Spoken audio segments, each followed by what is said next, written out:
نحمده ونصلي على رسوله الكريم اما بعد فاعوذ بالله من الشيطان الرجيم بسم الله الرحمن الرحيم رب اشرح لي صدري ويسر لي امري واحلل عقدة من لساني يفقهوا قولي۔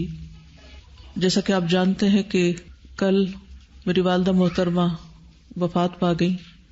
کسی کی بھی وفات انسان کو جہاں دکھی کرتی ہے، اس کی جدائی انسان کے لیے تکلیف دہ ہوتی ہے، اس انسان کے جانے کی کمی شدید محسوس ہوتی ہے، وہاں اپنی موت کا بھی خیال شدت سے آتا ہے۔ یہ وہ وقت ہوتا ہے جب انسان اپنی موت کو یاد کیے بغیر رہ ہی نہیں سکتا۔ ہم کتنے بھی اس بات سے غافل ہوں، کتنا بھی بھولے رہیں، لیکن بہرحال ہم نے ایک دن اس دنیا سے جانا ہے۔ قرآن مجید میں اللہ تعالیٰ فرماتے ہیں کل نفس ذائقۃ الموت، ہر نفس کو، ہر جان کو موت کا مزہ چکھنا ہے۔ اور یہ بھی یاد رکھیے کہ ہر ایک کے جانے کا وقت مقرر ہے۔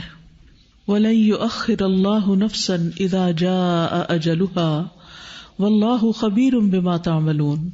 اور جب کسی کا مقرر وقت آ جاتا ہے تو پھر اللہ اسے ہرگز مہلت نہیں دیتا، اور جو کچھ تم کرتے ہو اللہ اسے بخوبی جانتا ہے۔ جیسا کہ آپ جانتے ہیں کہ والدہ محترمہ جو تھی وہ کئی سالوں سے مسلسل یہاں ایک ہمبل طالب علم اور علم کے محبت کرنے والے انسان کی طرح تقریباً روزانہ آتی تھی، سوائے کسی سفر کی وجہ سے یا شدید بیماری کی وجہ سے۔ چھوٹی موٹی تکلیف اور چھوٹی موٹی دکھ درد تو انہوں نے کبھی اس کی پرواہ ہی نہیں کی تھی۔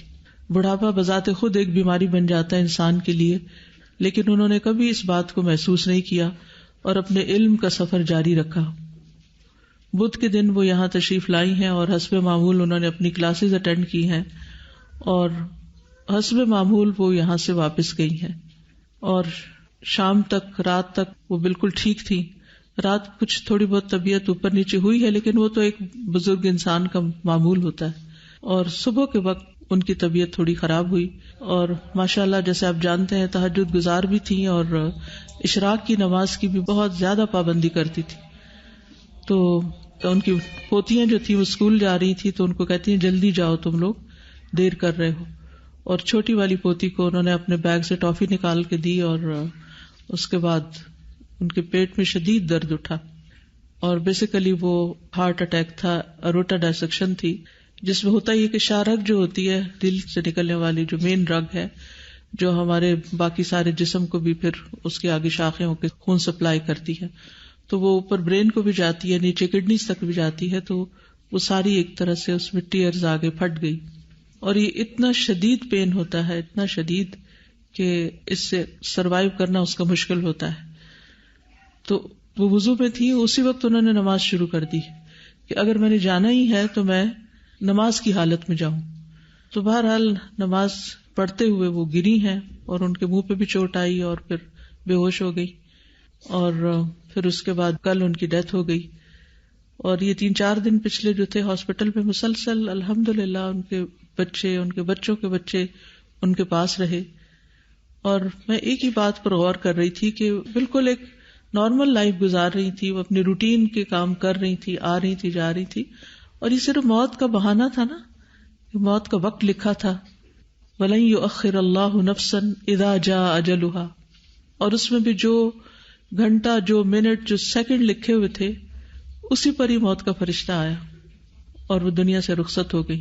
بہرحال اللہ سبحانہ وتعالی ان پر اپنی رحمتیں نازل فرمائے۔ اس تکلیف میں، یعنی کہ اس اٹیک کے بعد، اسٹروک کے بعد مسلسل شدید تکلیف میں تھی، اور بیچ بیچ میں غنودگی آ جاتی تھی، لیکن یہ ہے کہ جب بھی ہوش آتا تھا، اور خصوصاً نمازوں کے اوقات میں، حیرت کی بات ہے، جیسے تہجد کے وقت تو رسپونڈ کرنے لگتی تھی، ہاتھ اٹھانے لگتی، نمازوں کے اشارے کرنے لگتی۔ اور پھر یہ کہ ایک دن پہلے شام کے وقت ہاتھ اٹھایا اس طرح، یعنی پوری طرح ہوش میں بھی نہیں تھی، لیکن ہو سکتا ہے ہوش میں ہوتی ہوں، تو وہ ایسے ہمیں گلے ملی، یعنی ہم سب آگے آگے ہوئے، گلے ملی، سر پہ ہاتھ پھیرا، وہ یہ حسب معمول جو بہت ہی محبت کرنے والی اور ہر ایک کا احساس کرنے والی۔ تو ایسے دل میں تھوڑا سا خیال ہے کہ شاید یہ رخصتی کی ملاقات کر رہی ہیں، یا اللہ عالم، کیونکہ انسان غیب کا علم تو نہیں جانتا کہ کون سی چیز کس لیے ہو رہی ہے، لیکن انسان اندازے اور قیافے ہی کرتا ہے۔ بہرحال ان 3-4 دنوں کی جو تکلیف تھی وہ دیکھی نہیں جا رہی تھی. تو یاد رکھیے موت کی اپنی سختیاں ہوتی ہیں، ان بیماریوں کی اپنی تکلیفیں ہوتی ہیں، اور کسی کی بھی تکلیف کو دیکھ کر انسان یہ نہ سوچے کہ وہ انسان شاید اس نے کوئی بہت گناہ کیے ہیں اس وجہ سے. حضرت انس کہتے ہیں کہ جب رسول اللہ صلی اللہ علیہ وسلم نے موت کی شدت محسوس کی تو فاطمہ رضی اللہ عنہا کہنے لگی، ہائے تکلیف. رسول اللہ صلی اللہ علیہ وسلم نے فرمایا، اے میری بیٹی، تمہارے باپ پر وہ وقت آ گیا ہے کہ اللہ تعالیٰ اس سے کسی کو بھی چھوڑنے والا نہیں ہے قیامت کے دن کی ملاقات کے لیے. یعنی ہم سب کو اس موت کے مرحلے سے گزرنا ہے. اس لیے ہم کچھ بھی کریں، کتنا بھی بھاگیں، کتنا بھی کسی چیز کو اگنور کریں، کتنا بھی موت کو بھلائیں، لیکن وہ تو سامنے کھڑی ہے، وہ تو چلتی ہوئی آ رہی ہے. اس نے تو آپ پکڑنا ہے. ایک دن جب وقت آ جائے گا، چاہے ہماری کیسی بھی مصروفیات ہوں اور کیسی بھی ہماری مشغولیات ہوں، ہم میں سے ہر ایک نے اللہ کی طرف لوٹنا ہے. قل ان الموت الذی تفرون منہ فانہ ملاقیکم ثم تردون الی عالم الغیب والشہادہ فینبئکم بما کنتم تعملون. کہہ دیجئے جس موت سے تم بھاگتے پھرتے ہو وہ تمہیں پہنچ کر ہی رہے گی، پھر تم چھپے کھلے کے جاننے والے کی طرف لوٹائے جاؤ گے اور وہ تمہیں تمہارے کیے ہوئے کام بتلا دے گا. یعنی جب ہم اللہ کے پاس واپس جائیں گے تو کیا بتایا جائے گا؟ یہ ہے تمہارا نامہ اعمال، یہ تم کر کے آئے ہو. تو ہم سب کو سوچنا چاہیے کہ ہم کیا لے کے جا رہے ہیں. رسول اللہ صلی اللہ علیہ وسلم نے فرمایا، تم جانتے ہو کہ ہمیں اللہ کی طرف لوٹنا ہے، تم جانتے ہو کہ ہمیں اللہ کی طرف لوٹنا ہے. اسی لیے ہم کیا کہتے ہیں کسی کی وفات کی خبر سن کر، انا للہ و انا الیہ راجعون. پھر جنت کی طرف یا جہنم کی طرف جانا ہے، اور وہ ایسی مستقل اقامت گاہ ہے کہ وہاں سے روانگی نہیں ہوگی، اس سے آگے کا کوئی سفر نہیں. وہ ایسی ہمیشگی ہے کہ جس میں موت نہیں آئے گی، اور وہاں ایسے جسم ہوں گے کہ جو مرنے والے نہیں ہوں گے، جن پر فنا نہیں ہوگی. اور یہ بھی یاد رکھیے کہ موت کی سختی ایک اٹل حقیقت ہے. قرآن مجید میں آتا ہے وَجَاءَتْ سَكْرَةُ الْمَوْتِ بِالْحَقِّ ذَلِكَ مَا كُنْتَ مِنْهُ تَحِيدُ. موت کی سختی حق لے کر آ پہنچی، یا حق کے ساتھ آ گئی. یہی ہے جس سے تو بھاگتا پھرتا تھا. یعنی انسان اس کو فیس نہیں کرنا چاہتا اور وہ سامنے آ جاتی ہے. رسول اللہ صلی اللہ علیہ وسلم کی وفات کے وقت آپ کے پاس ایک بڑا پانی کا پیالہ تھا جس میں آپ اپنا ہاتھ ڈالتے تھے اور پھر اس ہاتھ کو چہرے پر ملتے تھے اور فرماتے لا الہ الا اللہ، بلا شبہ موت میں تکلیف ہوتی ہے. پھر آپ اپنا ہاتھ اٹھا کر فرماتے پھر رفیق الاعلی، یہاں تک کہ آپ کی روح مبارک قبض کر لی گئی. حضرت عائشہ کہتی ہے کہ نبی صلی اللہ علیہ وسلم کی وفات ہوئی تو آپ میری ہنسلی کی ہڈی اور ٹھوڑی کے درمیان سر رکھے ہوئے تھے اس جگہ. جب سے میں نے نبی صلی اللہ علیہ وسلم پر موت کی سختی دیکھی ہے، اس کے بعد میں نے موت کی سختی کو کسی کے لیے برا نہیں سمجھا. یعنی اللہ کے رسول صلی اللہ علیہ وسلم جو اللہ کے بہت پیارے تھے، محبوب تھے، ان پر بھی تکلیف گزری. تو پھر ہم سب کو اپنے بارے میں سوچنا چاہیے کہ ہم اس کے لیے اللہ تعالیٰ سے کتنی دعائیں کریں، کتنی فریادیں کریں اور کتنی اس کی تیاری کریں. لیکن مومن کی موت جو ہوتی ہے وہ دوسری موتوں سے مختلف ہوتی ہے. اسے مرتے ہی سلامتی اور جنت کی بشارت دی جاتی ہے. سورۃ النحل میں آتا ہے الذین تتوفاہم الملائکۃ طیبین یقولون سلام علیکم ادخلوا الجنۃ بما کنتم تعملون، ادخلوا الجنۃ بما کنتم تعملون. وہ لوگ جو پاک سیرت ہوتے ہیں، فرشتے ان کی روح قبض کرنے آتے ہیں تو کہتے ہیں تم پر سلام ہو، جو اچھے عمل تم کرتے رہے اس کے صلے میں جنت میں داخل ہو جاؤ. اسی طرح یہ پکار آتی ہے یا ایتھا النفس المطمئنہ ارجعی الی ربک راضیۃ مرضیہ فادخلی فی عبادی وادخلی جنتی. اے نفس مطمئنہ، اپنے رب کی طرف لوٹ چل، تو اس سے راضی، وہ تجھ سے راضی، بس میرے خاص بندوں میں داخل ہو جاؤ اور میری جنت میں داخل ہو جاؤ. اور خصوصاً اگر انسان بہت نیک ہو تو اس کی رخصتی کا وقت ایسا ہوتا ہے فَأَمَّا إِن كَانَ مِنَ الْمُقَرَّبِينَ فَرَوْحٌ وَرَيْحَانٌ وَجَنَّةُ نَعِيمٍ وَأَمَّا إِن كَانَ مِنْ أَصْحَابِ الْيَمِينِ فَسَلَامٌ لَكَ مِنْ أَصْحَابِ الْيَمِينِ.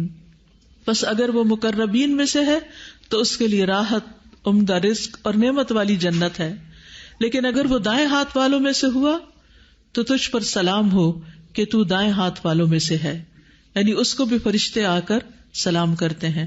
امی کی وفات کے وقت زکیہ پاس تھی. السلام علیکم. وعلیکم السلام. جب امی کی وفات ہوئی تو میں اور میری بیٹی یہ ساتھ ہی بیٹھی، سعودیہ سے آئی تھیں نانی اماں کو ملنے کے لیے. ہم دونوں پاس تھے اور ڈاکٹر شاہین مفتی بھی جو شفا ہاسپٹل میں ہوتی ہیں، ان کی امی سے بہت محبت تھی تو ان کا ہاتھ امی کے ہاتھ میں تھا. اور امی اٹھی ہیں، حالانکہ ان کو نیند کے لیے انجیکشن لگاتے تھے تاکہ ان کی تکلیف میں کمی ہو سکے، لیکن ان کی جب آنکھ کھلی ہے تو میں نے پوچھا آپ پانی پئیں گی؟ کہتی ہاں. پھر میں نے ان کو پانی پلایا، تھوڑا سا سرنج میں ڈال کے پانی دیا گیا کیونکہ منہ بہت ڈرائی ہو چکا تھا، آکسیجن لگی ہوئی تھی. اور پانی پینے کے بعد میں نے پوچھا آپ ذکر کر رہی ہیں؟ یاد دہانی کراتے رہتے تھے تاکہ ذکر ہوتا رہے. تو کہتے ہیں اشارے سے ہاں. پھر میں نے کہا چلیں تھوڑا سا اونچی آواز سے کوشش کریں کلمہ پڑھنے کی. تو میں نے ان کو کلمہ پڑھوایا، لا الہ الا اللہ، 2-3 دفعہ ان کو کہلوایا. کلمہ کہہ کے وہ پھر آکسیجن ماسک لگانے لگے تو لگا دیا انہوں نے ماسک. امی ابھی ایک لمحہ گزرا بس، تو ایسے رائٹ سائڈ سے ہم نے ان کو لیفٹ سائڈ پہ کروٹ دلائی ہوئی تھی تاکہ وہ تھوڑا ریسٹ کر لیں. تو ایک دم سے رائٹ پہ جیسے کوئی آتا ہے تو دیکھتے ہیں نا، پوری آنکھیں کھول کے، تو ایک دم سے رائٹ سائڈ پہ دیکھا اور اس طرح کیا اور امی نہیں تھی. ایک لمحے میں ان کی جان نکلی ہے. پھر میں نے ان کی آنکھیں بند کر دی اور ہم لوگ ذرا اور مزید کلمہ پڑھنا شروع ہوئے، ساتھ میں سورہ یاسین شروع کر لی کیونکہ امی بہت زیادہ قرآن پاک پڑھا کرتی تھی. تو سورہ یاسین ان کو سنانے لگ گئے کیونکہ ابھی پتہ چل رہا تھا کہ ہارٹ بیٹ ہے، ابھی بی پی ڈاؤن جا رہا ہے، سب ڈیجٹس آ رہے تھے اوپر. تو جب تک سورہ یاسین چلتی رہی ان کی ہارٹ بیٹ چلتی رہی، اور جیسے سورہ یاسین ختم ہوئی تو ان کا دل بند ہو گیا. پھر وہ ماسک وغیرہ اتارا، وہ جو بھی پنیں وغیرہ لگی ہوئی تھیں اتاری. لیکن ہم پھر اللہم اغفر لہا ورحمہا وعافہا اور دعائیں، اذکار، کلمہ، مطلب جو بھی ہو سکا ہم جو وہاں کھڑے تھے ہم لوگوں نے پڑھے رکھا. برائے ابن عازب سے روایت ہے کہ نبی صلی اللہ علیہ وسلم نے فرمایا، مومن بندہ جب دنیا سے رخصت ہونے اور آخرت کے جانے کے قریب ہوتا ہے تو اس کی طرف آسمان سے روشن چہروں والے فرشتے آتے ہیں، گویا کہ ان کے چہرے سورج کی طرح ہوں. سبحان اللہ. مومن کے پاس کیسے فرشتے آتے ہیں؟ روشن چہروں والے. ان کے پاس جنت کے کفنوں میں سے کفن اور جنت کی حنوط میں سے حنوط ہوتی ہے، یہاں تک کہ وہ اس کی تا حد نگاہ بیٹھ جاتے ہیں، یعنی جہاں تک اس کی نگاہ جاتی ہے وہ بیٹھ جاتے ہیں. پھر ملک الموت علیہ السلام آ کر اس کے سرہانے بیٹھ جاتے ہیں اور کہتے ہیں، ایتھا النفس الطیبہ اخرجی الی مغفرۃ من اللہ ورضوان، اے پاکیزہ نفس اللہ کی مغفرت اور رضامندی کی طرف نکلو. چنانچہ اس کی روح اس طرح بہہ کر نکل جاتی ہے جیسے مشکیزے کے منہ سے پانی کا قطرہ بہہ جاتا ہے. یعنی پہلے کی تکلیفیں تو گزر چکی لیکن روح بہت آسانی سے نکلتی ہے کہ پتہ ہی نہیں چلتا اور روح ایک دم باہر. پھر ملک الموت اس روح کو پکڑ لیتے ہیں. جب وہ اسے پکڑ لیتے ہیں تو دوسرے فرشتے پلک جھپکنے کی مقدار میں بھی اس کی روح کو ملک الموت کے ہاتھ میں نہیں رہنے دیتے، بلکہ ان سے لے کر اسے کفن میں لپیٹ کر اپنی لائی ہوئی حنوط مل دیتے ہیں، اور اس کے جسم سے ایسی خوشبو نکلتی ہے جیسے بہت ہی زیادہ مہکنے والی کستوری کی خوشبو جو روئے زمین پر پائی گئی ہو. پھر فرشتے اس روح کو لے کر اوپر چڑھ جاتے ہیں. ایک شخص ہمارے بیچ میں ہوتا ہے، پھر کس طرح اس کی روح چلی جاتی. تو جب وہ فوت ہو گئی تو جو ہی مجھے پتا چلا تو میرے ذہن میں پہلی بات یہی آ رہی تھی کہ اس وقت پتہ نہیں روح کون سی منزل پر ہوگی، کہاں تک پہنچ چکی ہوگی. آسمان کا سفر.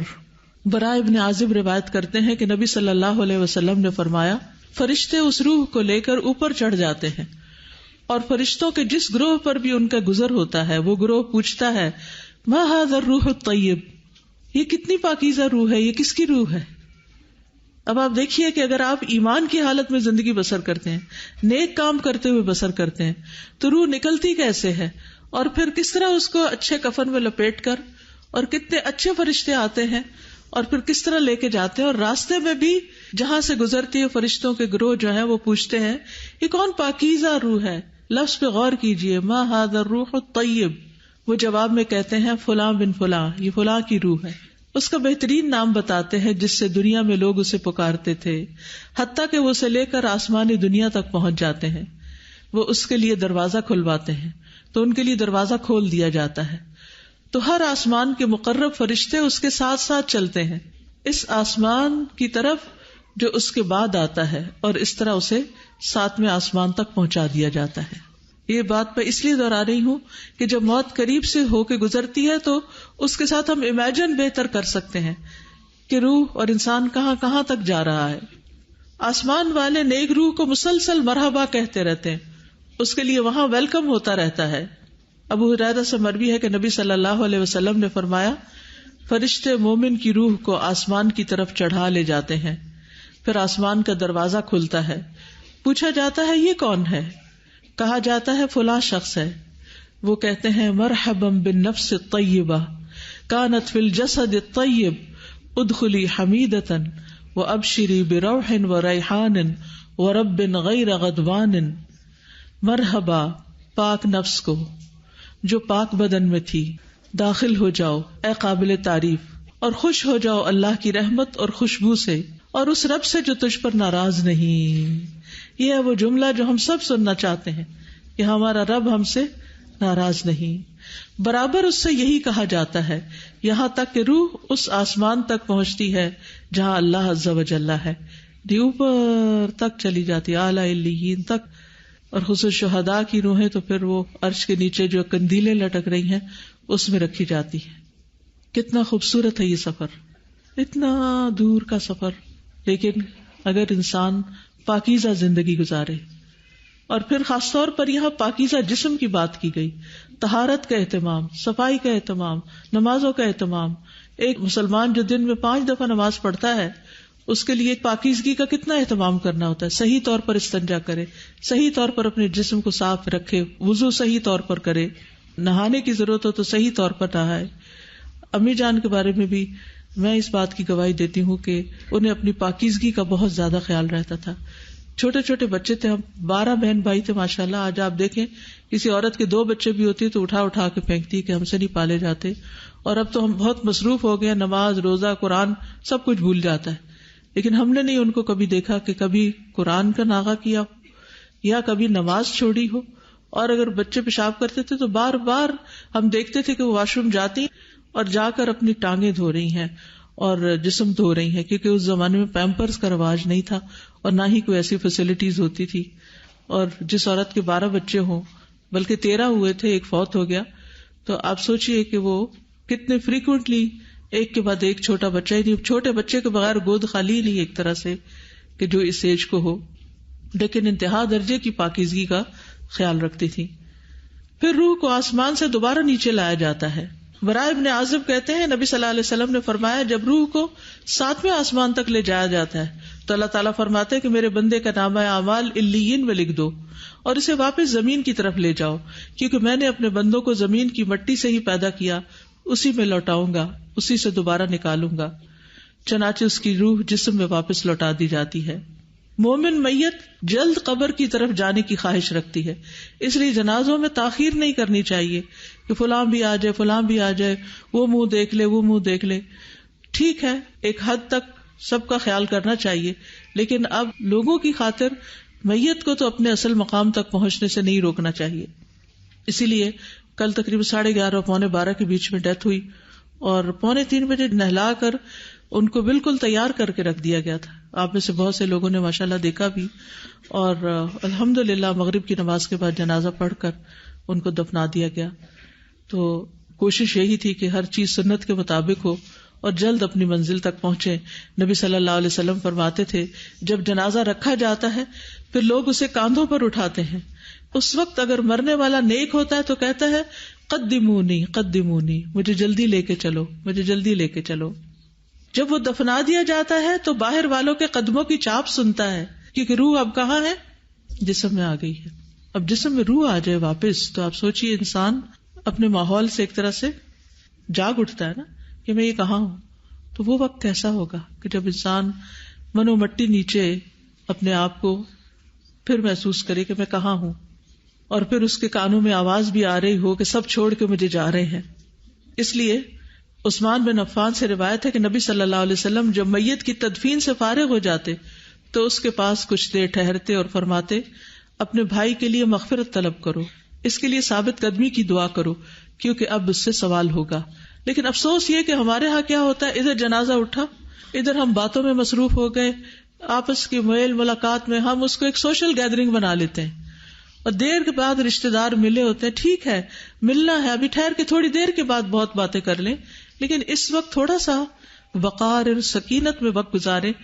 اپنی پڑ گئی ہم کو، ہم میت کے بارے میں تو کچھ سوچیں اور ان کے لیے تو کچھ دعائیں کریں. تو ایسے موقع پر اگر ہمیں واقعی جانے والے سے محبت اور پیار ہو تو ہم اپنی خواہش چھوڑ کر پہلے اس کے لیے دعا کریں، اور خاص طور پر جو قبرستان میں موجود ہوں وہ دفناتے ہی نہ وہاں سے چلے جائیں بلکہ تھوڑا سا رکیں. پھر قبر کے 3 سوالوں کی باری آتی ہے. حدیث میں آتا ہے قبر میں دفن کرنے کے بعد میت کو کہا جاتا ہے کہ اب اٹھ کر بیٹھ جاؤ، تو وہ بیٹھ جاتا ہے. اس کے لیے سورج کی شکل بنا دی جاتی ہے گویا وہ غروب ہونے کے قریب ہے، یعنی عصر کا وقت جا رہا ہو. تو اس کو کہا جاتا ہے تم بتاؤ اس شخص کے بارے میں تم کیا کہتے ہو جو تم سے پہلے تھا، اور تم اس پر کیا گواہی دیتے ہو. یعنی نبی صلی اللہ علیہ وسلم کے بارے میں پوچھا جاتا ہے تو وہ کہتا ہے مجھے چھوڑ دو کہ میں نماز پڑھ لوں. یہ کون کہے گا کہ میں نماز پڑھ لوں؟ جو دنیا میں کہتا ہے کہ چھوڑو میں اپنے کام چھوڑوں، اور لوگوں کو بھی ایکسکیوز کر کے اٹھ جاتا ہے اور اپنی نماز کی فکر کرتا ہے. وہ کہتے ہیں یقیناً تم ایسا کرو گے، پہلے ہمیں اس بارے میں خبر دو جس کے بارے میں ہم تجھ سے پوچھ رہے ہیں. براء بن عازب کہتے ہیں کہ انہوں نے کہا کہ ہم رسول اللہ صلی اللہ علیہ وسلم کے ساتھ ایک انصاری کے جنازے میں گئے. ہم قبر کے پاس پہنچے تو ابھی لحد تیار نہیں ہوئی تھی، تو رسول اللہ صلی اللہ علیہ وسلم بیٹھ گئے اور ہم بھی آپ کے ارد گرد بیٹھ گئے گویا کہ ہمارے سروں پر پرندے ہوں. آپ کے ہاتھ میں چھڑی تھی، آپ اس سے زمین کورید رہے تھے. آپ نے اپنا سر اٹھایا اور فرمایا اللہ سے قبر کے عذاب کی امان مانگو. یعنی اس وقت لحد تیار نہیں ہوئی تھی اور آپ یہ دعا سکھا رہے تھے. آپ نے 2 یا 3 بار یہ فرمایا اور فرمایا جب لوگ واپس جاتے تو میت قدموں کی آہٹ سنتی ہے، جبکہ اس سے یہ پوچھا جا رہا ہوتا ہے اے فلاں تیرا رب کون ہے، تیرا دین کیا ہے اور تیرا نبی کون ہے. یہ ہے اصل ٹیسٹ، یہ ہے اصل امتحان. اور پھر جب وہ کہتا ہے دینی الاسلام اور پھر ہوا رسول اللہ اور ربی اللہ، تو پھر وہ پوچھتے ہیں تجھے کیسے علم ہوا؟ وہ کہتا ہے قرأت کتاب اللہ فآمنت بہ وصدقت، میں نے اللہ کی کتاب پڑھی، میں اس پر ایمان لایا اور اس کی تصدیق کی. تو خوش قسمت ہے آپ جو اللہ کی کتاب پڑھ رہے ہیں، کیونکہ اگر اللہ کی کتاب نہیں پڑھی تو کیا پتا کہ اس میں کیا لکھا ہے، کیا کہتی ہے یہ، اور پھر وہاں کے ٹیسٹ میں کیا جواب دیں گے. پھر کیا ہوتا ہے، ایک منادی کرنے والا اعلان کرتا ہے تحقیق میرے بندے نے سچ کہا، اسے جنت کا بستر بچھا دو، اس کو جنت کا لباس پہنا دو، اس کے لیے جنت کی طرف سے دروازہ کھول دو. اللہ کرے کہ ہماری والدہ کے لیے ایسا ہی ہوا ہو. فرمایا جنت کی طرف سے وہاں کی ہوائیں، راحتیں اور خوشبوئیں آنے لگتی ہیں، اور اس کی قبر کو نگاہ کی وسعت کی حد تک، یعنی جہاں تک نگاہ جاتی ہے قبر وسیع معلوم ہونے لگتی ہے، اس کو وسیع کر دیا جاتا ہے. لیکن اس کے برعکس جو جواب نہ دے پائے اور جو کافر اور منافق ہے وہ جواب نہیں دے پاتا، تو پھر اس پہ اندھا گنگا فرشتہ مقرر کر دیا جاتا ہے جس کے پاس بھاری گرز ہوتا ہے. اس پہ اس طرح مارتا ہے کہ اگر پہاڑ پہ بھی مارا جائے تو مٹی مٹی ہو جائے. پھر قبر میں نیک اعمال مومن کی حفاظت کرتے ہیں. یہ جو قبر کا بیان ہے اور قبر کی بات ہے، مجھے اپنے بچپن کی سب سے پہلی تعلیم جو اپنی والدہ سے ملی تھی، مجھے وہ منظر آج تک نہیں بھولا کہ پہلے زمانے میں نیچے بیٹھ کے پکانے والے مٹی کے تیل کے چولہے ہوتے تھے، تو امی بیٹھ کے اس پہ کھانا پکا رہی تھی اور میں پاس بیٹھی ہوئی تھی. ان کا اکثر یہی ہوتا تھا کہ کھانا پکاتے وقت کھلاتے وقت ہم سب کو نیچے ہی پاس بٹھا لیا کرتی تھی. تو مجھے انہوں نے اس دن شاید مشکات شریف سے، کیونکہ میرے والد سے وہ پہلے پورا قرآن کا ترجمہ انہوں نے پڑھا، میری پیدائش سے تقریباً 8 دن پہلے ختم ہوا تھا ان کا قرآن، تکمیل ہوئی تھی. پھر اس کے بعد یہ کہ جب ہم نے ہوش سنبھالی تو مسلسل انہیں کچھ نہ کچھ پڑھتے ہوئے پایا. تو انہوں نے شاید قبر کا بیان پڑھا تھا، تو سب سے پہلے قبر کے بارے میں انہوں نے مجھے بتایا. کھانے پکاتے ہوئے ساتھ ساتھ بتانے لگی قبر میں ایسے ہوتا ہے، فرشتہ آتا ہے، یہ سوال پوچھتا ہے. پھر یہ گرز کا لفظ پہلی دفعہ میں نے وہیں پر سنا اور میرا رنگ پیلا ہو گیا. وہ خوف کے مارے.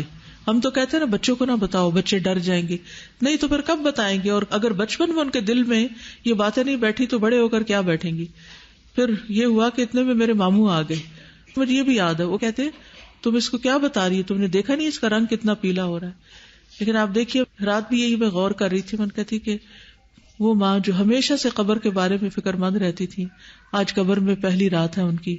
اللہ اس رات کو ان کے لیے دنیا کی ہر رات سے زیادہ پرسکون بنا دے اور ان کے لیے راحت اور آرام. اور دنیا میں ظاہر بزرگوں کو رات کو کئی دفعہ واش روم جانا پڑتا ہے، کئی قسم کی تکلیفیں لاحق ہو جاتی ہیں، نیند نہیں آتی. آپ نے بھی کبھی دیکھا ہوگا کہ کلاس میں ان کو کبھی جھونکا آ جاتا تھا کیونکہ رات کی نیند ان کی پوری نہیں ہوتی تھی. تو وہ یہ نہیں کرتی تھی کہ صبح اٹھ کے پھر وہ آرام کرنے لگ جائے، وہ دوبارہ پھر کلاس میں آ جاتی تھی. سوتے جاگتے. اور مین جو ٹی کیو کا ہال ہے اس میں ان کے لیے اسی لیے بیڈ بھی لگوایا گیا تھا. تو میں امی سے کہتی تھی کہ آپ کو جب زیادہ تھکاوٹ ہو تو آپ بس اس میں لیٹ جایا کریں. جیسے ہم اپنے باقی تمام اسٹوڈینٹس کو بھی کہتے ہیں کہ بخار بھی ہو تو کلاس میں لیٹ جائیں، بجائے اس کے کہ ہاسٹل کے کمرے میں اکیلے لیٹیں یا گھر میں لیٹنے کے. کچھ نہ کچھ تو کان میں اچھی بات جاتی رہے گی تاکہ علم کا سفر جو ہے وہ جاری رہے. تو بہرحال جس شخص نے ساری زندگی قبر کی اتنی فکر کی ہو اور اپنے بچوں کے دل میں بھی یہ فکر ڈالی ہو، امید ہے کہ اللہ نے ان کے ساتھ احسان کا معاملہ کیا ہوگا. اب مومن کی حفاظت قبر میں کیسے ہوتی ہے، کیا کیا چیزیں وہاں کام آتی ہیں؟ حدیث میں آتا ہے کہ میت کو جب اس کی قبر میں رکھا جاتا ہے تو وہ ان کے پلٹ جانے کے وقت ان کے جوتوں کی آواز سنتا ہے. اگر وہ مومن ہوتا ہے تو نماز سراہنے کی طرف آ جاتی ہے، اور وہ تو گئی بھی نماز کی حالت میں، یعنی ایک طرح سے ہوش ان کا گیا. روزہ اس کے دائیں طرف ہوتا ہے، زکوٰۃ اس کے بائیں طرف ہوتی ہے، اور دیگر نیک کام، صدقہ، صلہ رحمی، نیکی اور لوگوں سے احسان اس کے پاؤں کے پاس ہوتے ہیں. السلام علیکم ورحمۃ اللہ وبرکاتہ. ماشاء اللہ امی پہلے منڈے تھرسڈے بھی ہمیشہ روزہ رکھا کرتی تھی نا، تو میں ان سے لڑائی کرتی تھی، امی آپ کی صحت اتنی اچھی نہیں ہے تو آپ اس طرح نہ کیا کریں، آپ نا ایام بیت کے روزے چلے رکھ لیں. تو ماشاء اللہ وہ ضرور اس کو بھی رکھتی تھی، اور پھر میں نے ان کو ڈیٹ بتانی ہوتی تھی نا کہ صبح ایام بیت ہے. تو اس مہینے ابھی کنفرم نہیں تھا مجھے کہ ٹیوزڈے ہے یا وینسڈے نا، تو میں نے کہا امی ٹیوزڈے لگتا ہے بن رہا ہے لیکن پھر بھی میں آپ کو کنفرم کروں گی نا. لیکن امی نے ٹیوزڈے کو ہی روزہ رکھ لیا، اتنا ان کو جلدی ہوتی تھی ماشاءاللہ روزہ رکھنے میں بھی. تو میں نے کہا آج تو ہے ہی نہیں وینسڈے کو، اب تو آپ اس کو کھول لیں، افطار کر لیں، اتنے مہمان بھی آئے ہوئے ہیں.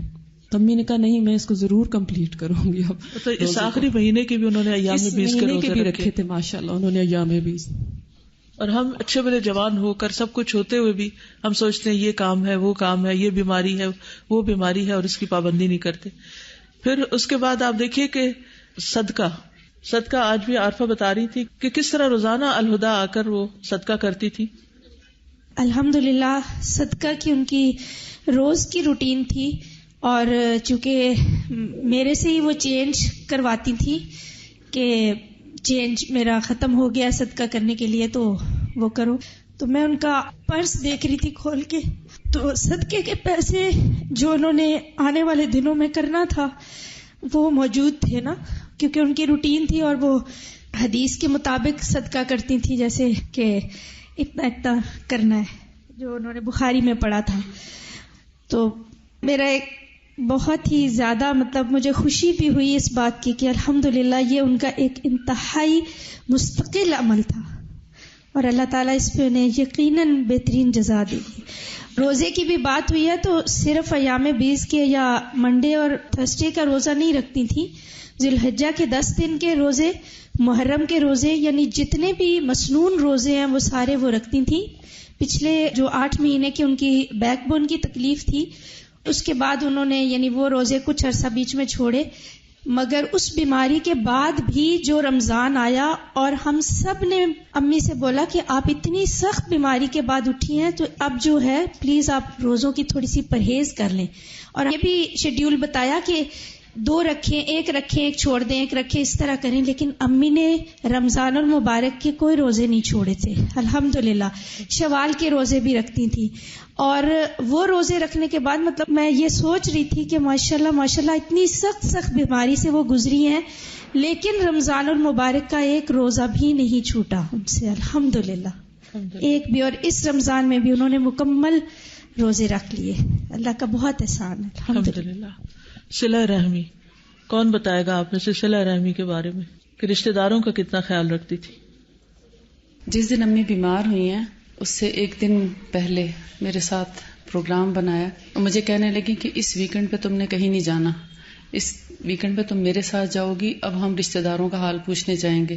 تو ہمارے ماموں ان کے بھائی سرگودا میں بیمار ہیں، بلکہ ان کی دعا بھی کیجیے گا۔ تو کہنے لگی ان کا حال پوچھنے کے لیے جانا ہے اور تم میرے ساتھ چلو اور اپنے بیٹے کو بھی ساتھ لے کے چلو۔ تو میں نے عمر سے بات کی کہ تم میرے ساتھ چلو گے، نانی اماں اس طرح کہہ رہی ہیں، تو اس نے اوکے کر دیا، ٹھیک ہے انشاءاللہ ہم ہفتے کو جائیں گے اور اتوار کو واپس آئیں گے۔ تو میں نے کہا مجھے تو اس ویکنڈ پہ لاہور میں کام تھا، تو کہنے لگی کوئی بات نہیں، لاہور بھی بلکہ جائیں گے۔ دو ان کے دل میں باتیں تھیں، ایک تو یہ کہ نگت باجی کے جو مدر ان لا ہیں، ساس، وہ بیمار ہیں، ان کو اتنی تکلیف ہے کہ وہ اپنے ہوش و حواس میں نہیں ہیں۔ تو کہنے لگی ان کو تو نہیں پتا چلے گا کہ ہم آئے ہیں، لیکن اللہ تو راضی ہو جائے گا کہ ہم نے اپنے رشتہ داروں کا خیال رکھا۔ اور پھر ان کو ایک بات یہ بھی تھی کہ چونکہ آپ کی کلاسز ہو رہی تھیں لاہور میں، تو چلو اسی بہانے کلاس میں بھی ہو آئیں گے، لاہور کی کلاس بھی اٹینڈ کر آئیں گے۔ کلاس میں آنے کا بھی بہت شوق ہوتا تھا۔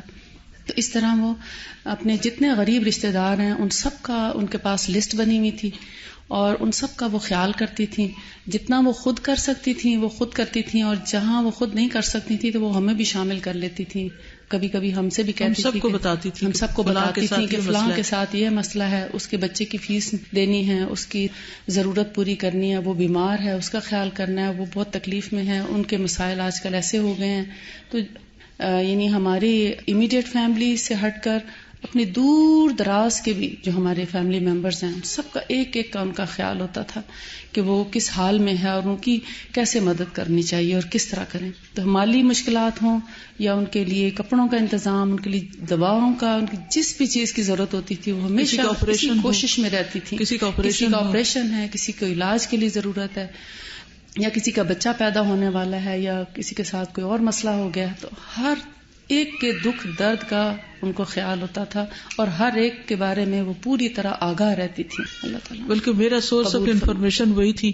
میں جب ادھر ادھر سفر پر ہوتی تھی تو میں جس وقت بھی کال کرتی ساروں کا A to Z سب کا حال پوچھتی، فلاں کیسے، کیونکہ مجھے پتا ہوتا تھا ان کے پاس سب کی انفارمیشن۔ میں الگ الگ ماشاءاللہ 12 بہن بھائی ہیں ہم، تو ہر ایک کو کال کرنا، اور بعضوں کو آگے سے کوئی ملتا نہیں تو پتہ ہی نہیں چلتا کہ اس کا حال کیا ہے۔ تو امی سے پوچھ کے تسلی ہو جاتی تھی کہ سب کی خبر مل گئی، تو ایک سکون آ جاتا تھا کہ سب ٹھیک ہے، یا اگر کوئی مسئلہ مسائل ہے تو اس کے لیے کوئی کوشش یا دعا یا جو بھی کرنی ہے۔ اور پھر نماز، تو نماز میں صرف فرض نمازیں نہیں بلکہ فوزی شاید بتا رہی تھی کہ جمعہ وہ ان کے ساتھ پڑھا کرتی تھی۔ پھر اس کے بعد یہ کہ تہجد کی نماز تمیہ رات کے وقت ان کے پاس ہوتی تھی۔ السلام علیکم۔ رات کے وقت میں ان کے پاس 3 راتیں میں نے ان کے ساتھ گزاری الحمدللہ۔ تو یہی ہوتا تھا کہ جیسے ہی وہ جاگتی تھیں یا ایون سو رہی ہوتی تھیں تو میں یا تو تلاوت کرتی تھی یا اذکار پڑھتی تھی۔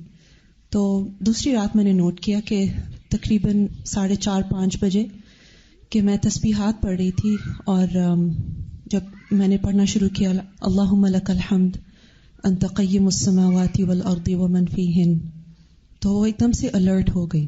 اور دعا میں آتا ہے کہ انت الحق ووعدک الحق، تو جب میں حق پڑھتی تھی تو وہ بھی یعنی ان کا منہ ہلتا تھا ساتھ ساتھ۔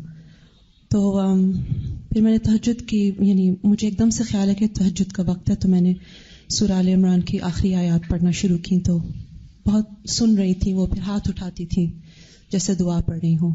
تو جب میں نے مکمل کی تلاوت آیات کی تو انہوں نے ایسے ہاتھ اوپر کیے جیسے نماز پڑھ رہی ہوں۔ تو میرے ماموں نے کہا کہ نماز پڑھو، تو میں نے پڑھنا شروع کر دی۔ میں نے اللہ اکبر کہی، دعا استفتاح پڑھی، تو ان کا ہاتھ بندے رہے مسلسل۔ پھر سورہ فاتحہ پڑھی، تھوڑی سی تلاوت کی، تو ماشاءاللہ یعنی وہ ہاتھ ان کے چیسٹ پہ ہی رہے۔ پھر مجھے تو بالکل ایسے لگ رہا تھا کہ جیسے تہجد لگے ہوئے تھے، جی، دونوں ہاتھوں پہ آئی وی کی لگی ہوئی تھی، اور مگر انہوں نے ایسے مجھے لگ رہا تھا کہ تہجد پڑھی ہے انہوں نے۔ پھر فجر کے وقت بھی انہوں نے، میری کزن آلا، اس نے فجر کی نماز ان کو پڑھائی، 2 رکعت اس نے نماز پڑھائی ان کو۔ اور پھر تھوڑی دیر کے بعد میری ممانی آئی تھی تو کچھ کہہ رہی تھی نانی اماں، تو مجھے سمجھ نہیں آ رہی تھی۔ تو پھر میری ممانی نے سمجھا کہ وہ کہہ رہی ہیں اذان ہو گئی ہے، اذان ہو گئی ہے تو ہم نے کہا کہ امی جی آپ نے نماز پڑھ لی ہے، تو ان کو نماز کی ہی فکر تھی مسلسل. وہ مانی مریم آپ کوئی بات شیئر کرنا چاہیں؟ السلام علیکم ورحمۃ اللہ وبرکاتہ. وعلیکم السلام ورحمۃ اللہ وبرکاتہ. امی جیسا میں نے شفیق کوئی ہستی نہیں دیکھی، حالانکہ میری ساس تھیں، لیکن بہت ہی شفقت اور ہر وقت ان کی جو محبت تھی وہ ہمیں محسوس ہوتی تھی، اور بہت ہی پیار سے انہوں نے ہمیں رکھا. بلکہ بعض دفعہ میں یہ سوچتی ہوں کہ جتنا ان میں صبر تھا، کہ کیونکہ جب شادیاں ہو کے جاتی ہیں چھوٹی لڑکیاں اور کبھی دیر سے اٹھ رہے ہیں یا کچھ، کبھی انہوں نے ہمیں جھڑکا نہیں یا کوئی اعتراض نہیں کیا تھا. اور مجھے اب جیسے جیسے میری عمر بڑھ رہی ہے میں اس چیز کو بہت اپریشیٹ کرتی ہوں، کیونکہ کوئی ill فیلنگز نہیں تھی، یعنی کہ مجھے ان کی طرف سے بالکل بھی نہیں کہ کبھی انہوں نے مجھے ڈانٹا ہو یا کوئی اعتراض کیا ہو، بلکہ ہر وقت ان کو یہی ہوتا تھا کہ کس طرح میں مدد کر سکوں. ہم لوگ ڈنمارک میں تھے اور وہ ہمیں وزٹ کرنے آئیں، کچھ مہمانداری ہوتی تھی یا کچھ اوپر نیچے مہمانداری ہوئی. مجھے یاد ہے کہ میں برتن دھو رہی تھی اور میں ساتھ ساتھ رو رہی تھی، تو میرے پاس آ کے کھڑی ہو گئی کہ تو انہوں نے کہا پلیز تم بیٹھ جاؤ، میں برتن دھوتے ہوتی ہوں. لیکن مجھے ابھی تک وہ یاد ہے ان کی وہ ہر بات، ان کی ہر حلوہ بہت اچھا بناتی تھی اور مریم کو حلوہ پسند تھا. میری شادی ہوئی اور مجھے اتنی محبت سے انہوں نے اپنے پاس بٹھانا، اور ساتھ ہی وہ چولہے کے ساتھ ہی میری پیڑھی رکھتے نہیں. حالانکہ مجھے کرنے چاہیے تھے جو کام، انہوں نے کبھی یہ نہیں کہا، یا کوئی ان کی ایکسپیکٹیشنز نہیں تھی ہم سے. ان کو بس یہ تھا کہ میں کیا دے سکتی ہوں. اور ہماری دعا یہ ہے کہ ہم ان کی طرح گرو کریں، کہ ہم اپنے بچوں سے بھی کوئی ایکسپیکٹیشنز نہ ہو، کسی سے نہ ہو، بس یہ ہو کہ ہم کیا دے سکتے ہیں ان کو. بس اللہ تعالیٰ ان کی ہر چیز کو قبول کر لیں. جی السلام علیکم. کافی عرصے سے میری کوشش ہوتی تھی کہ جمعے کے دن امی جی کے ساتھ کرسی رکھوں اور ان کے ساتھ مطلب ان کے ساتھ ہو میرا جمعہ. تو ایک تو سردیاں جب آئیں تو میں دیکھتی تھی کہ بیچاری ان کا وضو جیسے بار بار انہیں واش روم جانا پڑتا تھا، تو اس کونے سے وہ تیزی سے جاتی تھیں اور وضو کر کے پھر دوبارہ سے آتی تھی. تو میں نے انہیں کہا آپ ساکس پہن لیا کریں، تو کہتی ہوں میرے پاؤں جلتے ہیں. تو وہ سردیوں میں ان کا یہ ہوتا تھا کہ وضو کے لیے ان کو بار بار جانا ہوتا تھا، لیکن جمعے کے لیے پوری الرٹ. تو پھر میں انہیں عطر لگاتی ہوتی تھی تو بڑی آگے سے مجھے بڑی اسمائل دیتی تھی، تو میرا بڑا دل خوش ہوتا تھا. اور اس میں جو میں نے ان کے ساتھ نمازیں پڑھی اس میں انہوں نے میری غلطیاں بھی نکالی، جو مجھے مطلب بہت ہی میں سوچتی ہوتی تھی کہ ایک صالح انسان کے ساتھ بیٹھنے سے کتنا مجھے فائدہ ہو رہا ہے. اور آخری جمعہ جو انہوں نے یہاں پڑھا تو اس دن مجھے کچھ جانا تھا، ڈرائیور آ گیا ہوا تھا، تو میں اٹھنے لگی، مجھے کہتی ہیں 4 سنتا پڑھ کے جاؤ نا. تو میں نے کہا امی جی میں گھر جا کے پڑھ لوں گی. تو ماشاءاللہ خود بھی نماز کے اندر اتنی مستعدی اور کھڑے ہو کے اور اتنی اچھی طرح نماز کہ ان کا جو خشوع تھا نا وہ مجھے فیل ہو رہا ہوتا تھا ان کی نماز کا. الحمدللہ اس جمعے کو جو میں نے آئی تھی تو جب وہ ہاسپٹل میں تھی مجھے اتنی اداسی ہو رہی تھی اور مجھے ایسے لگ رہا تھا کہ سارا ہال دیواریں سب اداس ہے کہ وہ نہیں ہے یہاں پہ.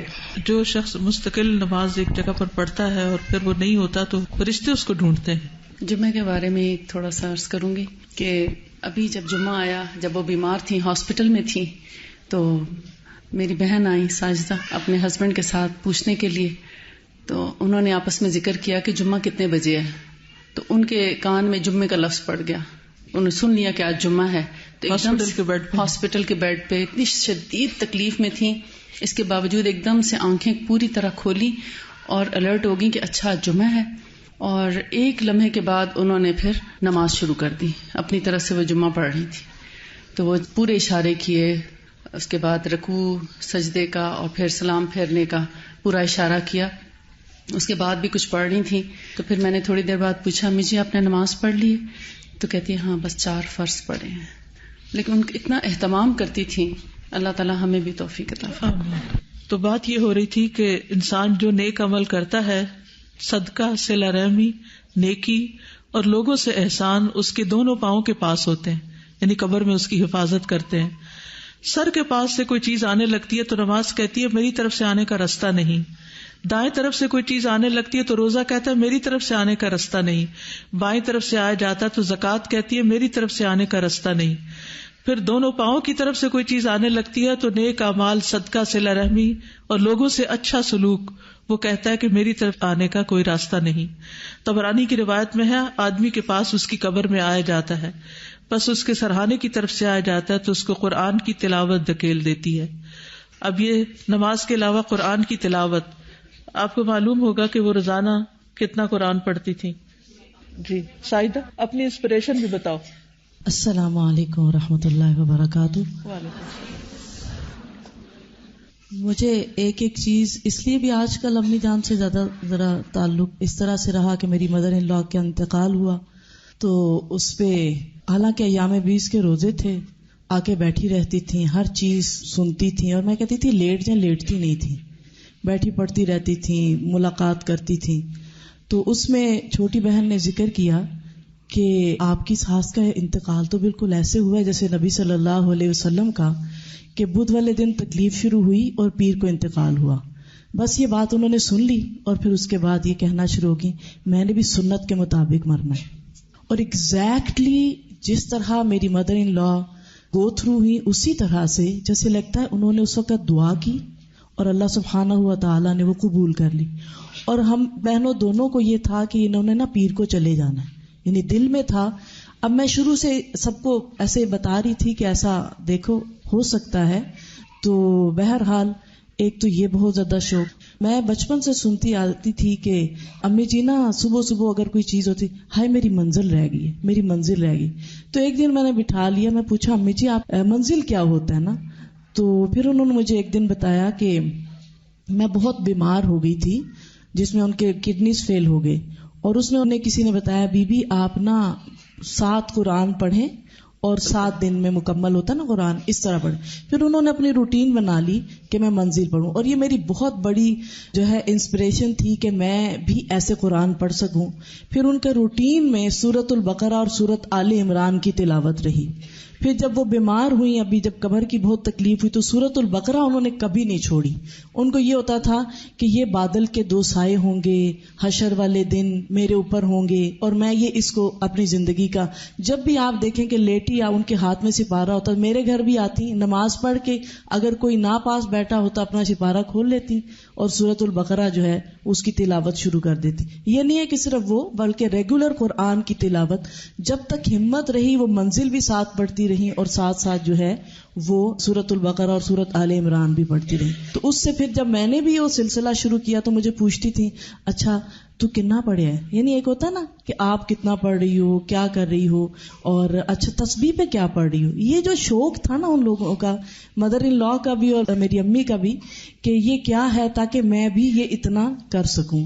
تو اللہ تعالیٰ ان کی اس چیز کو, میں ان کے پاس ہاسپٹل میں بیٹھی قرآن پڑھتے ہوئے اللہ تعالیٰ سے یہ دعا کر رہی ہوتی تھی یا رب العالمین, یہ میں نے اپنی ماں سے یہ چیز انسپریشن لی ہے کہ کثرت سے تلاوت کرنا, آپ قبول کریں اور اس کا اجر ان تک ضرور پہنچائیں کہ میں نے جہاں سے لی ہے وہ اللہ تعالیٰ ان کے لیے آسانیاں فرمائیں. ایک چیز کہ قرآن پڑھنے کے لیے وہ یہ بھی کرتی تھی کہ اپنے لیے یعنی ایسے ریسورسز اپنے پاس رکھتی تھیں, جیسے سورہ البقرہ اور سورہ آل عمران کو انہوں نے محبوب بھائی سے اسپیشلی کہہ کے ایک بائنڈنگ کروائی ہوئی تھی کہ یہ میرے پاس اکٹھی رہے. اور وہ ابھی پچھلے ہفتے میں میرے ساتھ گاڑی پہ آتے ہوئے مجھ سے کہتی ہیں کہ اے نا کافی ہونا یعنی یہ تھوڑی خراب ہو گئی ہے, تھوڑا یعنی اس کا پرانا لگتا ہے. میں کئی جگہوں پہ ساتھ لے جاتی ہوں تو میں محبوب نو کہنا ہے کہ ذرا میں نے دوبارہ کروا دے نا. تو میں نے ایک دم سے کہا, میں نے کہا امی یہ والی جو ہے نا یہ مجھے دے دیجیے گا نا. تو کہتی ہیں اچھا تیرا دل کرتا ہے پڑھن دے. میں نے کہا جی انشاءاللہ تعالی کوشش کریں گے کہ ہم بھی یہ عمل کر سکیں. تو یہ ایک ہوتی ہے کہ وہ ہر وقت یعنی وہ چیزیں انہیں اپنی رینیو کرنے کی بھی تمنا رہتی تھی کہ جو وہ عمل کیا کرتی تھی. اچھا ان کے نا دراز میں نے بنائے ہوئے تھے کہ اس میں کتابیں رکھ کے جائے, بخاری, فقہ القلوب, بھاری کتابیں. تو وہ کہتی تھی آپ اتنا بھاری بیگ اٹھا کے لے جاتی ہیں تو کچھ کتابیں ادھر ہی چھوڑ دیا کریں. نوٹس کی کاپیاں پڑی ہوئی تھی, لکھے ہوئے بھری ہوئی. اور قرآنی اور مسنون دعاؤں کی کتاب میں نے دیکھی تو وہ پرانی ہو چکی. میں نے کہا یا اللہ یہ اتنی پڑھی گئی ہے, یعنی کبھی میں نے کسی کی کتاب اس طرح پرانی نہیں دیکھی کہ وہ پڑھ کے پرانی ہو گئی ہو. تو تیمیہ کہتی ہے کہ جب میں رات کو وہ اذکار پڑھتی تھی, ان کی یہ دعائیں پڑھتی تھی, تو وہ ایک طرح سے رسپونڈ کرتی تھی، یعنی کہ ان کو سمجھ آ رہی ہوتی تھی کہ کیا پڑھا جا رہا ہے. یعنی اگر انسان کو دعا پڑھنے کی عادت اور میننگ بھی پتا ہو تو ہی انسان ان کو پڑھ سکتا ہے. نکھت آپ بھی کچھ کہیں. السلام علیکم ورحمۃ اللہ وبرکاتہ. وعلیکم السلام. امی کی بہت ساری باتیں تو الحمدللہ آپ کو پتہ چلی. میں ایک ایسے پہلو کی طرف ضرور توجہ دلانا چاہتی ہوں کہ کس طرح سے وہ شوق اور رغبت دلاتی تھیں مستقل علم حاصل کرنے کے لیے، مستقل کام کرنے کے لیے، اور کس طرح سے اپنے کام پر جو مان ہوتا ہے نا انسان کو، ڈبوتا تو وہی مان ہے نا انسان کو، تو امی اس مان کو ختم کرنے کے لیے کیسے کام کرتی تھیں. میں بہت چھوٹی تھی تو مجھے کہتی تھیں کہ جب آپ پیدا ہونے والی تھیں تو کوئی صاحب آئے تھے ہمارے پاس اور انہوں نے کہا تھا کہ آپ کی یہ بیٹی جو ہے وہ بہت زیادہ لکھنے پڑھنے کا کام بہت کرے گی. تو مجھے اس وقت سمجھ نہیں آتی تھی کہ اچھا سارے ہی لکھتے پڑھتے ہیں تو میں نے کون سا کوئی الگ لکھ پڑھ لینا ہے. اچھا ہم لوگ آپس میں بھی جب کام کرتے تھے تو میں جب ابتدا میں باجی آپ اور میں ہمارا تختیاں لکھنے کا مقابلہ ہوتا تھا تو اس وقت مجھے لگتا تھا شاید یعنی کہ یہی لکھنے پڑھنے کا کام ہوگا. تو ہم خوب تختیاں لکھنا شروع ہو گئے اور خوب اچھی طرح اپنی لکھائی کو بہتر بنانے کے لیے ہم نے کام کیا.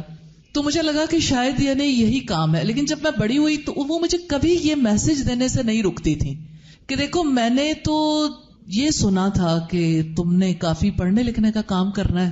تو یعنی وہ انتظار میں انہوں نے مجھے لگا دیا کہ اچھا وہ کون سا وقت ہوگا کہ آپ کچھ ایسا کام کرو. ریلی مجھے امی کی یہ بات اتنی یاد رہتی تھی کہ میں نے امی کی بات کی وجہ سے اپنی چیزوں کو نوٹ ڈاؤن کرنا شروع کر دیا.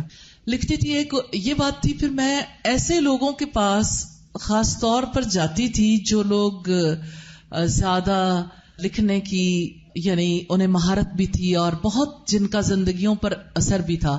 بنت الاسلام کے پاس میں گئی ملنے کے لیے اور امی کی وجہ سے کہ امی مجھے موٹیویٹ کرتی تھی.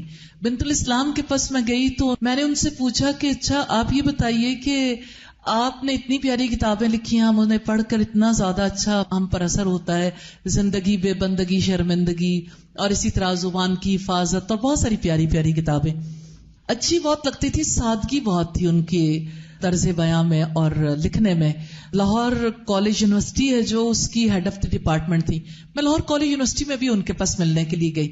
ایک دفعہ ایسا ہوا میں ان کے گھر ان کے ملنے کے لیے گئی تو مجھے کہتی ہیں کہ بہت شوق ہے، دل چاہتا ہے.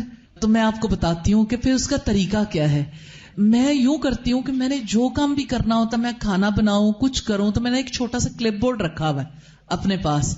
تو میں اس کے اوپر جو میرے ذہن میں بات آتی ہے نا میں اس کے اوپر لکھ لیتی ہوں. باجی آپ کو بھی یاد ہوگا ہم نے بچپن میں وہ ٹیبل کیلنڈرز بنائے ہوتے تھے اور ہم جو بات بھی پڑھتے تھے ایک تو ابا جی ہمیں کہتے تھے کہ ڈائری ضرور لکھیں، اور اس کی وجہ سے بھی اور ٹیبل کیلنڈرز کی وجہ سے ہم یعنی اہم باتیں ضرور نوٹ کر لیتے تھے. اور پھر جب میں ان کے پاس گئی میں نے یہ سنا کہ یعنی آسانی تو اسی میں ہے کہ آپ کو جو بات ذہن میں آتی ہے اس کو نوٹ کر لو. تو میں نے بھی اسی طرح سے کلپ بورڈ بنا لیا اور کلپ بورڈ نے مجھے بہت ہیلپ کیا. ریلی کوئی جگہ ایسی نہیں ہوتی جہاں کلپ بورڈ میرے پاس موجود نہ ہو. اب بھی میری گاڑی میں کلپ بورڈ پڑا ہوا ہے تو مجھے فائزہ آتے ہوئے کہتی ہیں نانی جان اتنی بیمار ہے کلپ بورڈ کس وجہ سے لے کے جا رہی ہیں نا کہ آپ ادھر جا کے تو بیمار کی تیمارداری کریں گی، کلپ بورڈ پہ کچھ لکھیں گی. میں نے کہا اگر وہ نہ ہو تو مجھے ذرا میرا دل گھبراتا ہے. یعنی بڑوں کو دیکھ کے پھر انسان کو کتنا زیادہ فائدہ ہوتا ہے. تو مجھے ہر دفعہ وہ پوچھتی تھی اچھا یہ بتاؤ اب کیا لکھا ہے، آج کل کیا لکھ رہی ہو، کیا کام کر رہی ہو. تو مجھے یہ ضرور کہتی تھی کہ بندے کو جو کام کرے اس پہ فخر کبھی نہیں کرنا چاہیے. مجھے یہ بات ان کی بہت زیادہ اپیل کرتی ہے کہ وہ جیسے غبارے میں پن مار کے ہوا نکالتے ہیں نا، ہوا بھی ساتھ ہی نکال دیتی تھی. یہ تو موٹیویٹ بھی دونوں کا کام کبھی کسی چیز پہ پھول نے دیا ہی نہیں کہ جی. اور کل بھی مجھے یاد آ رہا تھا اور آج بھی یاد آ رہا ہے میں اور باجی جب اکٹھے ہوتے تھے تو ہم کبھی کبھی کرامن کاتبین بنتے تھے اور یعنی جو بات ہوتی تھی ہم جو فرد گھر میں کچھ بول رہا ہوتا تھا اس کی باتیں بیٹھ کے لکھتے رہتے تھے. اس قدر سب بچے بہت پریشان ہوتے تھے کیونکہ ابا جی کہتے تھے ڈائری لکھے اور شام کو ہمیں یعنی دکھاؤ کیا لکھا ہے نا. سارے بچوں کی ساری باتیں کھل جانے کا خدشہ ہوتا تھا تو اس وجہ سے. لیکن یہ کہ اس ڈائری لکھنے نے بھی بہت زیادہ ہیلپ کیا الحمدللہ. اللہ تعالیٰ انہیں اپنے جوار رحمت میں جگہ دے اور اللہ تعالیٰ ان کے ساتھ حسن معاملہ کرے. کل جب ہم انہیں غسل دے رہے تھے تو مجھے سب سے زیادہ شوق اس بات کا تھا کہ اللہ تعالیٰ ان کا نیا سفر انہیں مبارک کرے.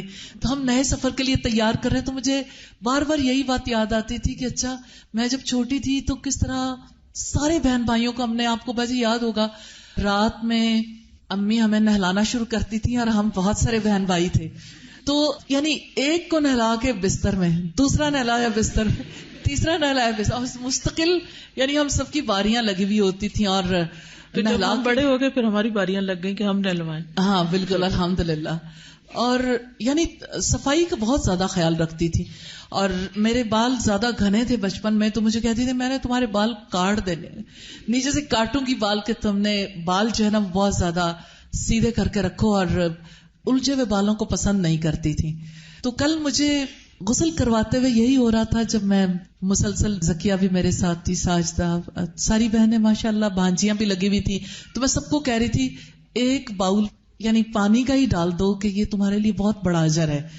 لیکن میرے ذہن میں وہ یعنی میں ان کا بہت ریگارڈ کرتی تھی, لیکن مجھے وہ بالکل ایک چھوٹا بیبی لگی نا, جیسے بیبی کو نہلاتے ہیں. تو غسل دیا تو مجھے یہی بار بار ذہن میں آ رہا تھا کہ ابھی جب کرامن کاتبین انہیں اٹھائیں گے, ان کا اگلا سفر یعنی شروع ہو گیا, وہاں پر جب ملاقات ہوگی کوئی ایسی چیز نہ رہ جائے جسم پر, کوئی ایسا سلسلہ نہ ہو. اللہ کا شکر ہے 4 دن. اور غسل سے مجھے یاد ہے کہ میں نصرت عباسی کی خاص طور پر اور کوثر کی بہت زیادہ مشکور ہوں کہ انہوں نے بہت ہی اچھے طریقے سے غسل دیا. جی الحمدللہ. اور تو میں نصرت سے بھی کہوں گی کہ تھوڑی سی بات غسل کے حوالے سے کر لیں. تو بس یہی کہ جب چوٹیاں بھی کی تھی نا ان کی, تب بھی مجھے بہت اچھا لگا کہ وہ بچپن میں جس طرح بال بناتی تھی, جیسے نہلاتی تھی. ماں باپ کا انسان حق ادا نہیں کر سکتا. اور مجھے بار بار رسول اللہ کی یہ بات یاد آتی تھی, ایک رات کا بدلہ بھی نہیں ہے جس نے اپنے کندھوں پہ اپنی ماں کو اٹھا کے حج کروایا تھا. اور واقعی ہم ان کی ایک رات کا بدل بھی نہیں دے سکتے, ایک کام کا بدل بھی نہیں دے سکتے. اللہ تعالیٰ ان کی مغفرت فرمائے اور ہمیں ان کے لیے صدقہ جاریہ بنائے. السلام علیکم ورحمۃ اللہ. السلام علیکم ورحمۃ اللہ وبرکاتہ. وعلیکم السلام ورحمۃ اللہ وبرکاتہ. جیسے بتایا نا نکت باجی نے, بالکل لگ رہا تھا کہ چھوٹا بیبی کو ہم نہلا رہے ہیں. اسی طرح فلفی اور اتنی آسانی سے غسل ہوا. کتنے ایک میں نے غسل دیے, میں نے اپنی زندگی میں اتنا آسان غسل کوئی نہیں دیکھا کہ جتنا آسانی سے ان کو غسل دیا. اور جیسے بتا رہی ہے نا کہ بال ان کو الجھے ہوئے نہیں پسند تھے, تو ان کی 3 چوٹیاں اتنی آسانی سے بن گئی. حالانکہ پچھلے 5 دن سے وہ بیمار بھی تھی, اتنی آسانی سے چوٹیاں بنی اور وہ ہم نے پیچھے ڈال دی. اور چہرہ بھی وہ کہتے ہیں نا نیو بورن بیبی کی طرح ہاتھ لگاؤ تو یوں ہی لگ رہا تھا ہمیں کہ کوئی نیو بورن بیبی ہے وہ. تو بہت پیار کرتی تھی سب سے, اور وہ میرے ساتھ مری بھی گئی تھی. اور پھر میں ان کو ہر وقت دعوت دیتی رہتی تھی, جب ملتی تھی تو کہہ رہی تھی چلوں گی. اور پھر ایک بات کہ رمضان میں ریسپشن پہ ایک بوٹل رکھی ہوئی تھی, اور مجھے بچیوں نے بتایا ریسپشن سے کہ یہ استاذہ کی امی آپ کے لیے چھوڑ کے گئی ہے. پہلا ہی روزہ تھا تو وہ بادام کا شربت میرے لیے چھوڑ کے ادھر گئی تھی. تو مجھے وہ بھی بہت اچھا لگا کہ دیکھیں ان کو کیسے خیال آیا, اور وہ ادھر نام لکھا ہوا تو رکھا ہوا تھا. اللہ تعالیٰ ان کو اپنے جوار رحمت میں رکھے. مریم کچھ کہنا چاہتی ہے. مریم. السلام علیکم ورحمۃ اللہ وبرکاتہ. نانی اماں کی میں پہلی نواسی ہوں. I was the first grand child. اور ماما جب گئی تھی پی ایچ ڈی کرنے تو ہمیں نانی اماں کے پاس چھوڑ کے گئی تھی. تو she was like our mother. اور 4 سال ان 3 بچوں کو ماشاءاللہ رکھا ہے انہوں نے. ابھی جیسے 12 بچوں کی بات ہو رہی تھی تو 3 ہم بھی تھے ساتھ.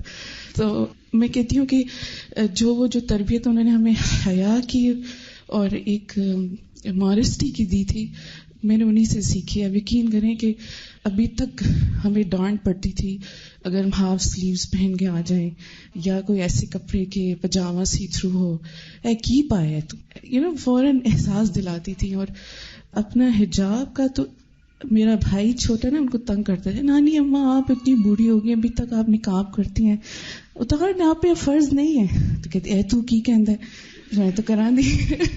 جیسے آپ کہتے ہیں کہ کیسا محبت والا رشتہ ہوتا ہے. لیکن ماشاء اللہ دا ہول لائف آئی سین ہر کہ شی واز ویری ماڈسٹ. اور نانا ابو کے ساتھ کتنی ادب کے ساتھ رہتی؟ نانا ابو کے ساتھ ادب کے ساتھ رہتی تھی، اور جب نانا ابو کے آخری دن تھے تو انہوں نے کہا تھا کہ میں تم سے راضی ہوں نا. تو یہ جملہ مجھے نانی اماں کا ابھی تک، میں نے کہا نانی اماں کتنی لکی ہیں، آپ کے ہسبینڈ نے آپ کو یہ کہہ دیا نا. اور اس کے بعد ان کی اتنی پروڈکٹیو لائف میں نے دیکھی. انہوں نے ہسبینڈ کا لاس کہ میں اب اکیلی ہوں کبھی اپنے اوپر طاری نہیں کیا. She led a very productive life. جیسے آپ نے ابھی سب ان کا سنا کہ تہجد، میں نے بچپن سے جب سے میں نے ہوش سنبھالا ہے میں نے ان کی تہجد نہیں مس ہوتے دیکھی. اور اس کے علاوہ ابھی آج کل کی لڑکیاں ان کو بہت تکلیف ہوتی تھی، اسپیشلی جو شارٹ شرٹس چلی ہیں. اور نہیں، وہ جو کہہ رہے تھے لڑکیاں شوہر کے آگے بولتی ہیں، اور شوہر کے آگے ہاں کہتی ہیں دیکھو میں تو کدی نہیں آج تک بولیا، میں تو خاموشی نال جی کر کے سن لیندی سی. میں کہا بس نانی اماں آپ دعا کریں ہمیں بھی اللہ صبر دے نا. تو نانی اماں کا میرے ساتھ ایسے رشتہ تھا کہ وہ نا ہر چیز مجھ سے شیئر کرتی تھی. کہ جیسے ماما کا ٹریولنگ بہت تھی، میری دونوں بہنیں باہر تھیں تو ڈانٹنا بھی مجھے، سنانا بھی، تو آندھی نہیں. پھر اسکول کا کوئی کام ہوتا تھا نہیں ہوتا تھا تو مجھے ڈانٹ پڑی ہوتی تھی یہ کام کیوں نہیں کرتی ہے. لیکن وہ ایسی ڈانٹ تھی کہ الہدا میں کہیں کچھ ہو تو مریم کی شاوت. لیکن مجھے کبھی میں نے مائنڈ نہیں کیا، مجھے اتنا مزہ آتا تھا، میں اتنا ہنستی تھی ان کے آگے اور ان کو تسلی دینا. لاسٹ ویک جیسے میری خالہ بتائی تھی ان کی ساس کی ڈیتھ ہوئی تو آئی اور بہت خوش ہوتی تھی جب ماما جاتی تھی اور میرے ہسبینڈ کی ٹریولنگ رہتی تو جب میں الہدا آتی تھی اتنی خوش ہوتی تھی کہ تو آ گئی نا تھی، کیونکہ ان کو ہوتا تھا کہ چلو صبح کے وقت گھر میں کوئی ہے. تو آ کے بیٹھی تو مجھے کہتی ہیں کہ دیکھو نا، کیونکہ ان کی ساس رات 9 بجے ان کو دفنایا تو کہتی ہیں راتی انہوں نے لے گئے کہ قبر راتی سی اکیلے چھڑ کے انہوں نے آ کے میں نے بہت قبر نہ ڈر لگتا ہے اور رونا شروع ہو گئی. اتنا قبر کو یاد کر کے روئی تو میں بھی ساتھ رو پڑی. میں کہ نانی اماں اللہ سے اچھی امید رکھیں اور اللہ سے یہ دعا کریں اللہ تعالیٰ میں ثابت قدمی دینا. تو ایک دن لاسٹ فرائیڈے کی جیسے بات تو بتا رہی ہے میں نہیں آ سکی کیونکہ ہماری کلاس ہوتی ہے. تو کیوں نہیں آئی تو آج یہ میرا کوشش ہوتی تھی میں بریک ان کے ساتھ گزاروں. تو بس I would really miss وہ چیزیں جو میں ماما سے نہیں شیئر کر سکتی تھی نانی اماں کو شیئر ہر. آج یہ ہوا گھر میں، آج اس نے ایسے کیا، ماسی کے ساتھ یہ ہو گیا تو اچھا بھی نصیحتیں کرتی تھی. اور لاسٹ شی ہیڈ کلیکٹڈ سم منی تو وہ بھی جانے سے پہلے انہوں نے اسکول کے لیے دے دیے. عمرہ کے لیے انہوں نے اکٹھے کیے تھے، وہ بھی اسکول کے لیے دے دی کہ اسکول بلڈنگ میں دے دینا. اسکول جو بن رہا ہے تو اس کے لیے اور انہوں نے کہا کہ نانی اماں آپ کے پیسے جو جمع ہے صدقہ کریں گی؟ تو کہتی ہاں. تو کہتے کہ کہاں دیں؟ اسکول کے لیے، اسکول بلڈنگ کے لیے دے دیں؟ تو کہتی ہاں. اور اسکول کی جو چیز ہوتی تھی بڑھ کے حصہ لیتی تھی. میں حیران ہوتی تھی اگر کبھی ہم غلطی سے بھول جائیں ان کو بلانا تو بس میں تو 2 دن ڈر کے سامنے ہی نہیں جاتی تھی کہ ابھی نانی مجھے کچھ کہے گی. لیکن میں وہی کہ اتنی ہوش مند خاتون تھی، ایک ایک چیز پہ نظر کوئی غلط نہیں ہونے دیتی تھی. کچن میں کوئی چیز جل جاتی تھی یا کچھ ہو جائے تو اس پہ ہمیں خبر، کیونکہ ماما کے لیے بہت سینسٹیو ہوتی تھی نا کہ ماما کے گھر کی کوئی چیز نہ خراب ہو جائے. اور ایک دفعہ بھی پچھلے دنوں کچھ 2 لڑکیاں وہاں ماما کے گھر کے پیچھے جا رہی تھی، میں نے نہیں نوٹ کیا تو نانی او ویک وہ 2 کتنے جاندی پہ روکو نا. میں کہا نانی اماں اتنی حیران کو یہ غلط طریقے سے جا رہی ان کو روکو. پھر میں بھاگی کچن کی طرف، نہ لڑکیاں نہ تو کوئی حال ہی نہیں نا مرداں دی جگہ سے جا رہی ہیں. کیونکہ ان کو بس یہ ہوتا تھا کہ لڑکی جو ہے نا وہ بہت ماڈسٹ ہونی چاہیے، با حیا ہونی چاہیے، مردوں سے ان کا اتنا کھلی انٹریکشن نہیں ہونی چاہیے. اپنے آپ کو بھی بہت احتیاط میں رکھتی تھی. کبھی لیٹی ہوتی تھی اور باہر سے کوئی مرد گزر جائے تو ماریا جاوید ایڈمن میں ہم دونوں ایک ساتھ ہی ہوتے تھے تو ماریا کو آ کے کہتی تھی کہ انہوں نے رو کے آ جان دینے تھے، میں لیٹی ہونی ہوں. تو یعنی اپنی حیا کا، ہر چیز کا، اور ہر ایک کے لیے she was so concerned about everyone. I mean ابھی مجھے فیل ہوا ہے کہ ہر کوئی یہ کہتا ہے میں ان سے اتنا کلوز تھا، وہ میرے لیے اتنا کرتی تھی. Like everybody loved her and she loved everyone. سب کا پوچھتی تھی، میرے سسرال والوں کا ایک ایک کا پوچھتی تھی. تو یہ بہت بڑی میں کہتی ہوں چیز ہے کہ آپ اتنا بڑا خاندان اور پھر اس کو نبھانا. اور آپ ماشاء اللہ میں کل گن رہی تھی we are 45 almost grandchildren. Like نانی کے ہم 45 گرینڈ چلڈرن ہیں ٹوٹل. اور جو گارڈ تھا وہ ہمیں CCU میں بہت سختی کرتا تھا کہ نہیں جانا. تو ایک دن میں نے کہا دیکھیں ان کے 12 بچے اور ہم نے جانا ہے. یعنی آپ روکے نہ کریں ہمیں. اور ابھی تو یہ نہیں بتایا تھا کہ ہم ساری کزنز بھی ہیں، تو بس جب ہم جاتے تھے ہمیں بس یہ جیسے تیمیہ، آلہ، آمنہ، عریج میں جو بھی جاتا تھا بس ان کو ہوتا قرآن سناؤ. پھر میری بہن نہیں آ سکی، اس کا ویزا کا مسئلہ تھا، وہ آن لائن ان کو قرآن سناتی تھی. اور بس ہم تینوں کو تو یہی ہو رہا تھا کہ ہماری امی چلی گئی ہے نا، کیونکہ ماما 4 سال جو ہم نے نہیں گزارے لیکن انہوں نے بالکل ماں کی طرح ہمارا خیال رکھا ہے. الحمدللہ. جزاکم اللہ خیرا. استاذہ نانی جان کی ایک بات اور شیئر کرنی ہے، اللہ تعالیٰ ان پر رحم فرمایا. یاسمین آنٹی سے بات ہم شام کو کر رہے تھے آپس میں، تو وہ مل کے آئی تھی ان سے، تو وہ کہہ رہی تھی، میں نے ان سے پوچھا کہ کیا ہوا تھا صبح نا جب آپ نہیں تھی، تو کہتی میں نماز پڑھ رہی تھی تو مجھے بہت درد محسوس ہوا نا، تو پہلے میں نے سوچا میں کسی کو بلاؤں نا، مجھے لگا کہ مجھے کچھ ہو رہا ہے نا، تو پھر میں نے کہا کہ اگر مجھے کچھ ہونا ہی ہے نا تو نماز کی حالت میں ہو جائے. میں نے نماز اور لمبی کر دی. میرے بیٹے ہشام نے مجھے میسج بھیجا امی کی جب طبیعت کا سنا، انشاءاللہ اللہ سبحانہ تعالی will make it easy. We are all here for a short while انشاءاللہ. اف شی سروائیوز دین الحمدللہ، اف ناٹ دین الحمدللہ. She is going in the state of ایمان with such a high level of modesty. good woman. تو بات یہ ہے کہ ہر حال میں اللہ کا شکر، اور یہی چیز مومن کے دل کو ڈھارس دیتی ہے، اور یہی چیز اس کی زندگی اور وقت کو ضائع کرنے سے بچاتی ہے. صلاۃ کی جو میں نے کلاس پڑھائی وہ بھی اس خبر کے بعد ہی تھی. مشکل تھا، لیکن اللہ کے ہر فیصلے پر بندے کا راضی ہونا بندے کے وقت کو صحیح استعمال کروا دیتا ہے. اللہ سبحانہ تعالیٰ ہمیں ہر اس کام کی توفیق دے جس سے وہ راضی ہو جائے. باتیں تو بہت ہیں لیکن نہیں کہ اب اتنا ہی وقت ہے. ابھی زکیہ صبح بہت پرانی بات یاد کرا رہی تھی جو مجھے بہت ہی اچھی لگی. کہتی ہیں کہ کس طرح امی ہمیشہ تازہ کھانا بنا کے کھلاتی تھیں اور گرم گرم چولہے سے روٹی اتار کے وہ ہم لوگوں کو دیتی تھی. آرام کرنا انہوں نے سیکھا ہی نہیں، ایک کام کے بعد ایک. ظاہر ہے جس عورت کے 12 بچوں وہ سو کیسے سکتی ہے آرام سے؟ تو ساری زندگی نیند کی کمی کا شکار رہی، ساری زندگی یعنی کام مسلسل، اور گھر کے کام بھی اور پھر پڑھنے کا بھی اور عبادت بھی. تو اللہ تعالیٰ اب ان کی قبر کو اتنا ان کے لیے پرسکون بنائے کہ ساری زندگی کی تھکاوٹیں اتر جائیں. مختصر سی دعا کر لیتے ہیں. سبحان اللہ والحمد للہ ولا الہ الا اللہ واللہ اکبر ولا حول ولا قوة الا باللہ العلی العظیم. اللہم صلی علی محمد وعلی آل محمد کما صلیت علی ابراہیم وعلی آل ابراہیم انک حمید مجید. اللہم بارک علی محمد وعلی آل محمد کما بارکت علی ابراہیم وعلی آل ابراہیم انک حمید مجید. اللہم اغفر لها اللہم اغفر لها اللہم اغفر لها وارحمها وارحمها وارحمها وعافها وعافها وعافها واعف عنها واعف عنها واعف عنها واکرم نزلها ووسع مدخلها واغسلها بالماء والثلج والبرد ونقها من الخطايا كما ينقى الثوب الأبيض من الدنس. اللهم أبدلها دارا خيرا من دارها وأهلا خيرا من أهلها وزوجا خيرا من زوجها. اللهم أدخلها الجنة وأعيذها من عذاب القبر ومن عذاب النار. اللهم أدخلها الجنة وأعيذها من عذاب القبر ومن عذاب النار.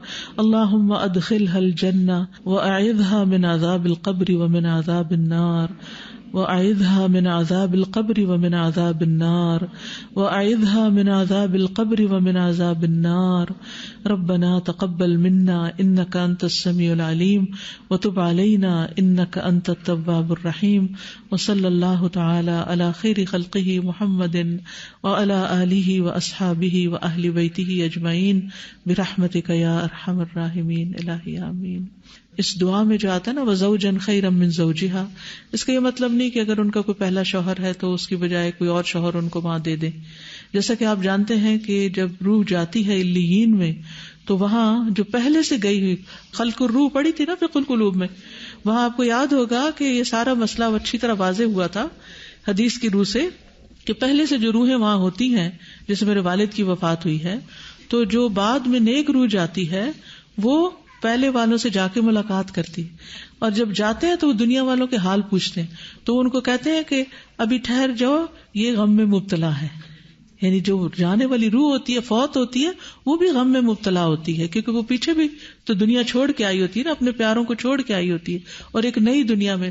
تو کسی بھی نئی جگہ پر آپ داخل ہوتے ہیں، آپ الہدا میں ہی پہلی دفعہ آئے ہوں گے تو آپ کو ایک عجیب سی جھجک آئی ہوگی. کلاس میں پہلی دفعہ کچھ لوگ آ جائے ہوں گے تو ان کو ایک جھجک سی آئی ہوگی کہ ہم یہ کہاں آ گئے. تو یہ قدرتی سی فیلنگ ہوتی ہے کہ جب ایسی جگہ پر جاتا ہے انسان اور وہ تو دنیا ہی کچھ اور ہے، کہاں تک روحیں جاتی ہیں اور کتنی تیزی سے وہ فاصلے طے ہوتے ہیں. اللہ اکبر. یعنی انسان سوچتا ہے تو دل کو کچھ ہونے لگتا ہے. اتنی ریئل دنیا ہے وہ، اس دنیا سے بھی بڑھ کے ریئل دنیا ہے. تو وہ پھر ان کا استقبال کرتے ہیں نیک روحوں کا. تو پھر یہ جو آتا ہے نا زوجن خیرا من زوجہا، اس کا مطلب یہ ہے کہ وہ جس حال میں وہ زوج پہلے گیا تھا تو وہ اس سے بھی بہتر حال میں ان کو ملے. ٹھیک ہے. جزاکم اللہ خیرن، بارک اللہ فیکم. اللہ تعالیٰ آپ سب کو، ہم سب کو اپنی رحمتوں سے ڈھانپ لے، عافیتوں میں رکھے